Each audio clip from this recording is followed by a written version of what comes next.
శ్వాసగురువు బ్రహ్మర్షి పితామహ పత్రిజీకి నా ఆత్మవందనాలు. నా పేరు ఉమా. నేను న్యూజెర్సీ నుంచి వచ్చాను, యుఎస్ నుంచి. ఇండియా వచ్చినప్పుడల్లా ఏదో ఒక పిరమిడ్లో జరుగుతున్న కార్యక్రమాలకు అటెండ్ అవ్వడం నాకు చాలా సంతోషాన్ని ఇస్తూ ఉంటుంది. ఈసారి కాస్మిక్ వ్యాలీలో మౌన ధ్యానం జరుగుతుందని నేను ఇక్కడికి రావడం జరిగింది. మొదటి రోజైతే వస్తున్నప్పుడు ఈ కొండల్లో గుట్టల్లో పడి ఎక్కడికి పోతున్నాను రా బాబు అనిపించింది. అసలు ఇది జీపీఎస్ ఏమైనా తప్పు చూపిస్తుందా, కరెక్ట్ ప్లేస్కి ల్యాండ్ అవుతామా లేదా అనుకున్నాను నేను. ఇక్కడికి వచ్చాక ఈ నందనవనం ఏమిటి అనేది అర్థమైంది. కాస్మిక్ వ్యాలీ ఎంత బ్యూటిఫుల్గా ఉందంటే రకరకాల చెట్లు, రకరకాల జంతువులు. మేము ఇక్కడ చిన్న చిన్న పాములను చూసాము, కోతుల్ని చూసాము, రకరకాల పక్షులను చూసాము. అలాగే ఎన్ని ప్లేస్లు ఉన్నాయో మెడిటేషన్ చేసుకోవడానికి. బాబాజీ కేవు, తర్వాత 108 పిరమిడ్స్ ఉన్న యోగ ధ్యానశాల, ఇలా చిన్న చిన్న బిట్స్ అండ్ పీసెస్గా ఇది మొత్తం 33 ఏకర్స్లో ఉంది. ప్రకృతి అంటే ఎక్కడ చూడాలి అంటే ఇక్కడే. దీనిలో సహజంగా ఉన్న కొలనులు, తర్వాత కొండలు. మొన్న ఒక రాత్రి మేము కొండపైన పడుకున్నాం రాత్రంతా. That was a great experience.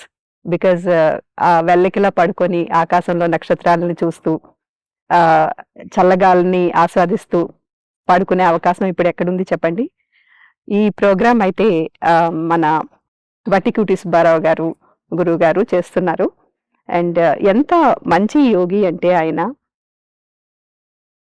పత్రిజీని నేను దేహంలో ఉండగా చూడలేదు. అయితే ఈయన్ని చూడడం ఒక రకంగా ఏమనిపిస్తుందంటే, పత్రిజీని చూడలేకపోయినా ఇంత అనుభవం ఉన్న ఈయన్ని దర్శించగలిగాను అని. ఈ ప్రోగ్రాంలో చాలా విషయాలు ఇంక్లూడ్ చేశారు. అంటే రోజుకి ఇంచుమించుగా 10 to 11 hours ధ్యానం జరుగుతుంది ఇక్కడ. ఈ మౌన ధ్యానంలో భాగంగా ఉదయం 4 గంటల నుంచి స్టార్ట్ అవుతుంది. అలాగే చాలా విషయాలు ఇంక్లూడ్ అయి ఉన్నాయి. ఒకటి ధ్యానం అయితే, రెండోది వ్యాయామం, యోగా, ఇంకా మితాహారం. మితాహారంలో కూడా శ్రేష్టమైన ఆహారం. తర్వాత మౌన ధ్యానం కంపల్సరీ. అంత మౌనం తర్వాత చివరిలో ఒక ఎక్సైట్మెంట్ ఏంటంటే ఆటపాట. సో ఎంటర్టైన్మెంట్ కూడా ఏమీ తక్కువ లేకుండా ప్రొద్దుటి నుంచి సాయంత్రం వరకు ఒక నిమిషం కూడా మాకెవ్వరికి వేరే ఆలోచన కానీ వేరే ధ్యాస కానీ లేకుండా ప్రోగ్రామ్ని రూపొందించడం జరిగింది. And I'm very happy to attend this.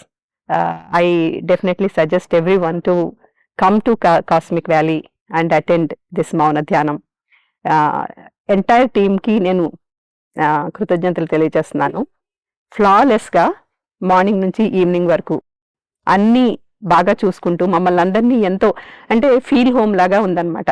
ఇక్కడికి ఏదో అమ్మ ఇంటికి వస్తే ఎంత సరదాగా ఉంటుందో అలా ఉంది. అందరూ రండి, ఎంజాయ్ చేయండి. Thank you.